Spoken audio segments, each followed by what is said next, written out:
a sneaker box, and everybody saying I was extra. And I was like, nah, will be currency. And that whoever's here is going to say, oh, I was there. And they can say they saw this, and I saw Dane when he was this young, and blah, blah, blah. This is that, because this is a brand new Dane. This is 19 keys. Now, if this is 19 keys now, what do we look like in 10 years? What do we look like in 20 years? So how old are you? How old are you, 19? That's the only man on the planet I'm jealous of. I'm 19. What do you look like when you 30? I'm 51. I'll be 52. What I'm saying is, if you 30 in 20 years, you still gonna want to be crispy, and you're gonna build and evolve. So, what do you look like with your trajectory? Pause in 20 years. So, whoever's gonna be a part of this now will be a part of history 10 years from now. You know what else so crazy, Dave? So, a few things about that. So when we was in the classroom, I'm sure everybody knows the story about me and Troy teaching in the classroom. So those classroom videos was filmed on an iPhone by Abdullah, our COO currently. And I told him, like, yo, record this. Hold the cell phone and record it. And at the time, it's teaching 30 kids about financial literacy in the summer. I don't think people really understood why he was recording it, but I understood it. I understood that it was history. And it's actually a documentation of history that's going to serve as not only promotion in the moment, but an archive for future. And that's actually exactly what happened. Futuristic artifact. That's exactly what happened. What's on the walls in Egypt right now, a billion years later. Exactly. That's a fact. And then also, I'll never forget, when we was doing events, when we first started doing events, somebody had told us, they was like, record everything and record even the people that's in the room. Because he was like, there's somebody in the room, like, you know what I'm saying, that in 10 years, you're going to be like, yo, he was there. He was front row. Proof he was front row. Like, you know what I'm saying? Like, when he becomes a billionaire, when he becomes the president, when he becomes like, I guarantee you there's going to be somebody in the room that alone is going to have playback value. But that's my point. Imagine Malcolm X giving, imagine, all right, imagine Mike Tyson, right, fighting, and Floyd Mayweather was front row because his dad took him to see the fight. Imagine if that was that moment was captured. That moment that he actually got burnt out and was like, I want to be a boxer, was captured. I get it. Yeah. Why you think listen, the programming I do for Baby Dusko is so he can see his memories that he won't be able to remember when he's older. You know, I think back to like when I was younger, I'm like, damn, I wish I could see exactly how I was when I was 1 year old. How I watch myself evolve. I'd love to see how I was taught. What made me the person that I am. Just, you know, pictures and being told is one thing, but actually watching it, hearing it, knowing your voice, the way you walked, knowing where you came from. So this is that. Just like, you know, how you could always reference, you know, the radio show, you know, on the Breakfast Club. It's documented.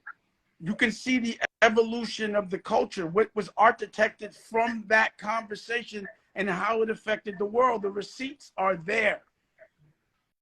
I know exactly what I did because I did it on purpose. You feel what I'm saying? That was my intent, to come up there and not be nice, because I was sick of this shit. No one was listening. And I knew it was going to sting people, but I knew it was going to wake them up. It was the wake-up show, right? So that's what I was on there to do. Right. I wasn't on there to talk about bubblegum shit, and this was making me mad. Before that day, that's all that was talked about was bubblegum shit. Now, after that day, mostly what's talked about is a little bubblegum shit, but it's about being an entrepreneur and celebrating smart shit, and it just became different. So, you know, you got to have war to make peace. Fact. But it should capture. And when I think about that moment, it reminds me of me going on Breakfast Club with these brothers, is the fact that a lot of these, shit don't change unless a change maker comes, unless a general comes, right? Because they didn't set up that conversation for it to occur like that, right? That's not the programming that was set up that they had, like, yo, we go change.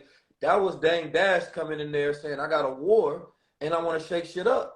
At right? the time, so like it's the same way. Generals. I would have never. That's not even. It's not even fair for them. until they become generals. Yeah, but what I'm saying is, even when people see me move, that's not the agenda of somebody else. That's my agenda, right? Shit don't get changed unless somebody brings their agenda in the room. I don't get on Breakfast Club because that's Breakfast Club agenda. That's me collaborating with my brothers, right? And then I'm on there, and so then you get to see different representation and change, and because a lot of mainstream media, well, all of mainstream media act like the young guys don't exist, even though we do brilliant things in our own atmosphere. So we always have to kick down the door so that we can represent ourselves and then create a new way for everybody that comes after that. So when you got up there, you created an opportunity for more voices and thought leaders and speakers to come up there with some truth and representation. And not only did you affect the world, you affected you affected everybody in that room, because you challenged all of the existing, conditions that people have, which is their idea of success and the idea of being a boss. Because most people thought they were a boss until they had to question. See, they were like, teaching people to think they were successful when they were not. Right, you feel me? So when I fired my boss, I definitely did it in that spirit. I had to let them know it ain't working out for y'all. Y'all can't afford me no more. Y'all was I like that. right. You don't quit, you fire your boss. I like that. No, we fire. We don't. I like that because they put it in a negative turn. Like, you weak. I ain't quit shit in my life. But what's that other shit you said? When the devil blesses you? That's what you said though, right? Because that was heavy. I'm taking that. I like that. Yeah, when the devil blesses, people get celebrated for being blessed by the devil. You're gonna hear that in my vernacular. Pause. Sorry about it, but I'll give you your publishing. Don't worry about it. Go ahead, man. See? Appreciate it. It's just great when you can learn from somebody. But yeah, man. You see me, I give it up. I'll be like, I like that one, because it made a clear picture of exactly what's going on. That's why I like it. It makes it easier to talk. Because sometimes I try to explain shit, and I'll be like, I don't know how to say this so people understand it. But, Right. I think that's what I think all of us do for a lot of people is, it helps us think. Right. And I think that the biggest war in the world is how to think. Right. Because if you can't be a general, you can't strategize. And if you can't think, then you can't strategize. So practicing emotional detachment, looking back at your options in that moment, that's when you strategizing. Right. That's the art of wars, looking at the playing field and saying, how do I move? But most people are so caught up in the reaction of day to day, they never strategize, right? So you can never be a boss. You can never be a general because you don't actually own your reality. Well, also what I like is no matter what the situation, you always have to paint the picture. You always have to look at it as a win. I don't quit. I fired you. I like that. That's better.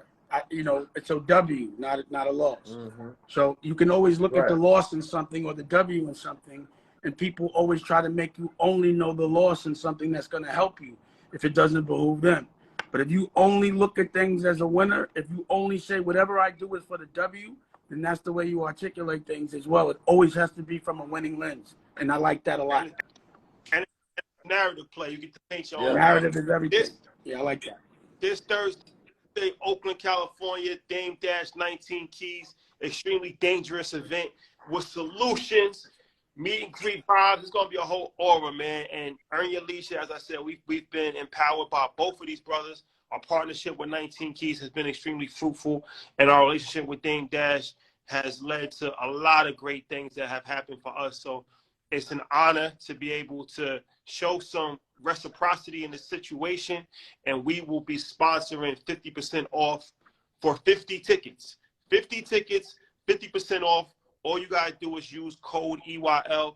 And as I said, this is a way to get in the building and build with not only them, but other people, other like-minded people. It's extremely important in this day and age when we see AI taking jobs, when we see, global landscape changing, when we see banks collapsing.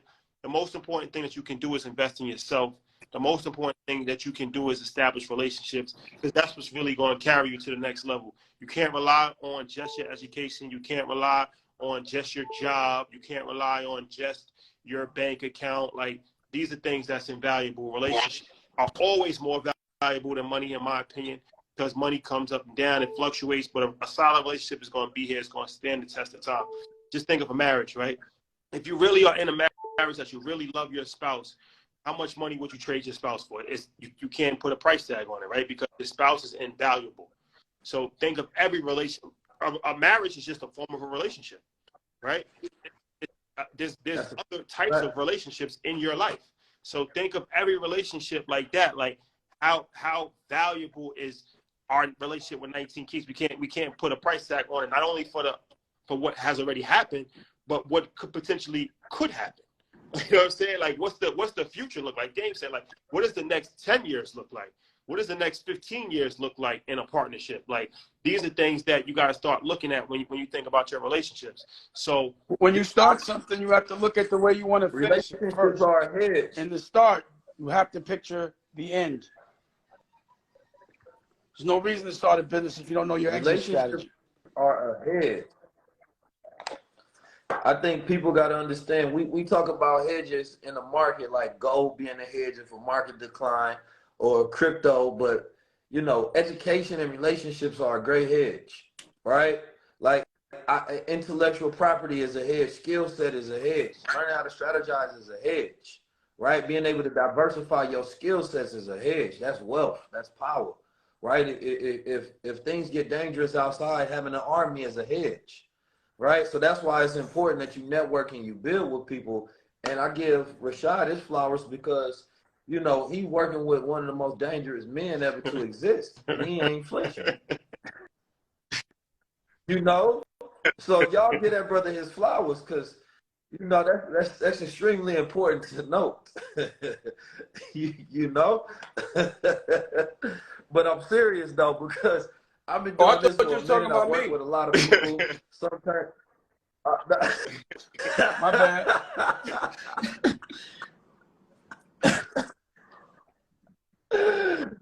Oh man, my brother Dad for sure. Let you want this? Look, I think we can keep going. I know we can do. Yeah, make sure y'all get your live stream as well. If you got your tickets, press 1 already. Get your live stream so you can be in there. Get with the family. Sit down. Sit them down and listen to this, man, so that everybody can be tapped in. Don't be selfish. Share the information. Share the knowledge. Ladies, bring that part. If you introduce somebody, you know, invite them here. You feel me? I'm just telling you, if you in the Bay Area, because that also means Sacramento, that means Piedmont, that means Alameda, that means San Leandro, that means Hayward, Vallejo, right? Everywhere. If you listen, this is gonna be the best dating pool Oakland has ever had in the last 50 years. You know, because if they showing up to this, it's most likely one of the You know ones. what type of time Same thing, fellas. If she's showing up to this, she one of the ones.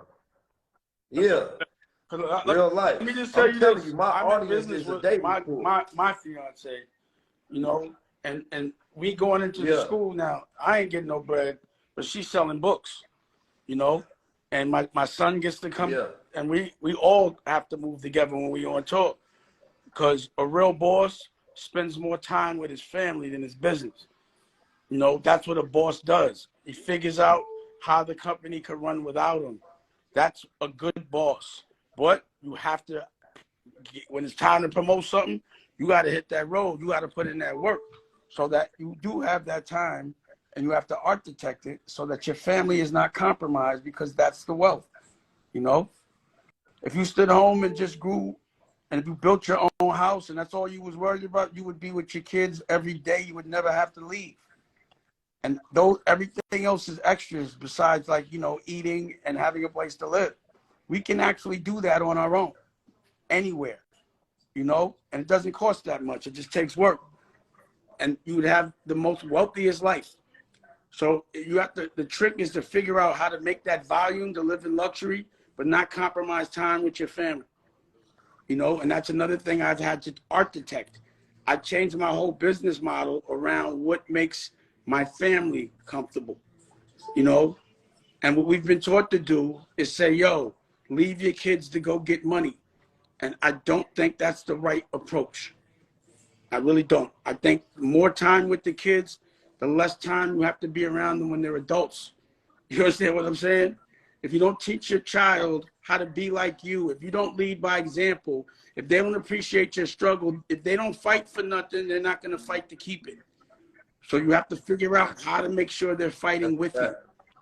You know?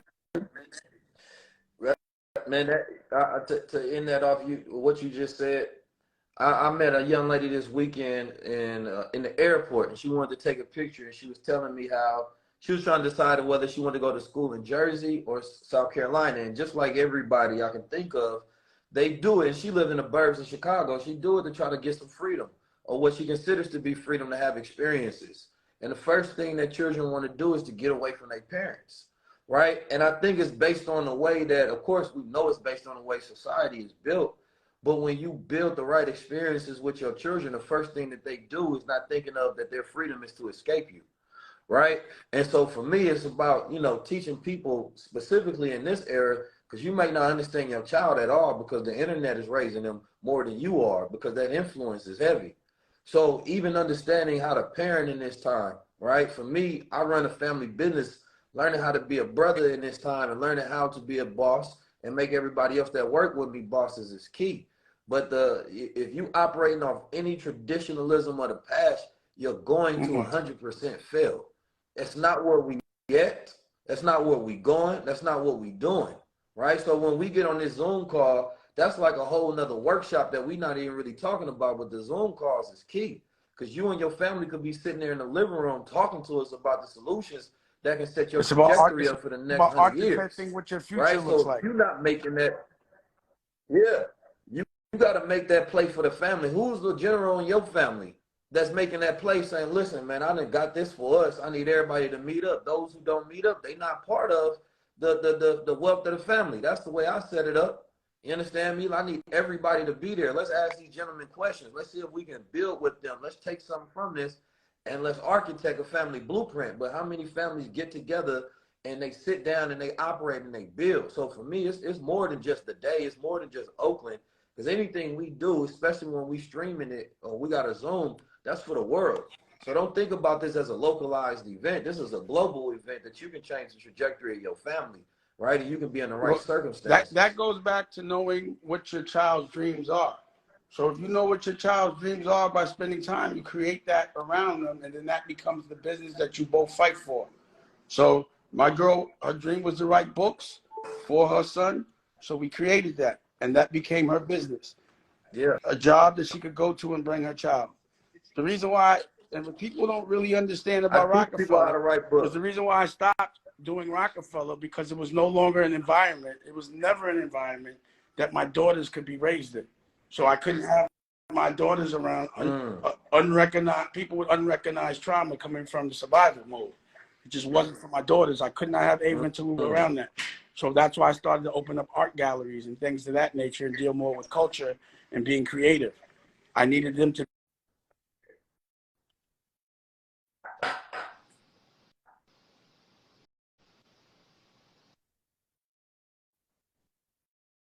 Look like we have a little lag over there. Make sure y'all text Oakland, get your live stream, get your Zooms, get the VIP package, because afterwards we're doing a VIP event as well, right? So y'all can